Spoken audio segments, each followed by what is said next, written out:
A while back, I made a video about what would happen if Ivan the Terrible had eaten a Snickers before beating his son to death. And this is a big fat what if.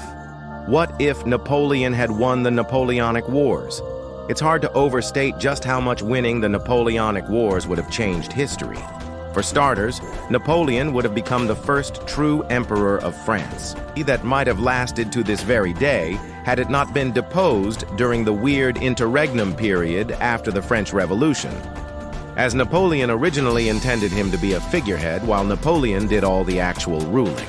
As for Europe, a Napoleonic victory at Waterloo would have likely led to the Congress of Vienna being scrapped and the Bourbon Restoration with it.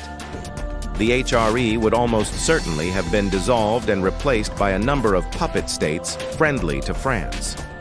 Napoleon may have even decided to invade and conquer Spain as well, which would have given him control of the Western Mediterranean and allowed him to project French power deep into the Americas. This would have given France an empire almost as vast as that of the British, which is pretty insane considering that at one point Britain controlled half of the entire planet, with the Americas, the Caribbean, and most of Europe under his control, especially since he already had plans to invade and conquer Africa as well. The only real threat to Napoleon's global supremacy would have been the Ottoman Empire, which still controlled much of the Middle East and North Africa. But Napoleon's invasion of Egypt had gone quite well, and he was already planning a second invasion with the goal of conquering the Ottomans and adding their vast territories to his empire. But what if Napoleon hadn't died at Waterloo?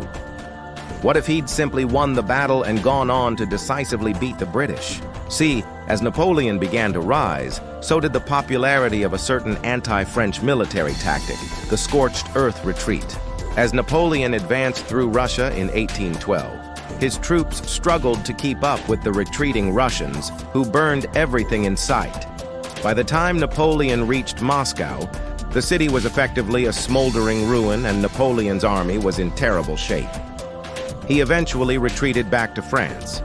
If Napoleon had lost far more men at Waterloo, say something like 90% casualties, then he might have faced a similar fate. A demoralized and exhausted army hobbling back to France, unable to mount any serious resistance against the now inevitable coalition force sent to finally end the war once and for all.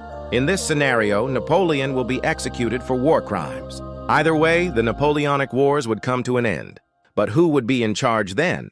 Click here to find out what happened if Ivan the Terrible had eaten a Snickers before beating his son to death.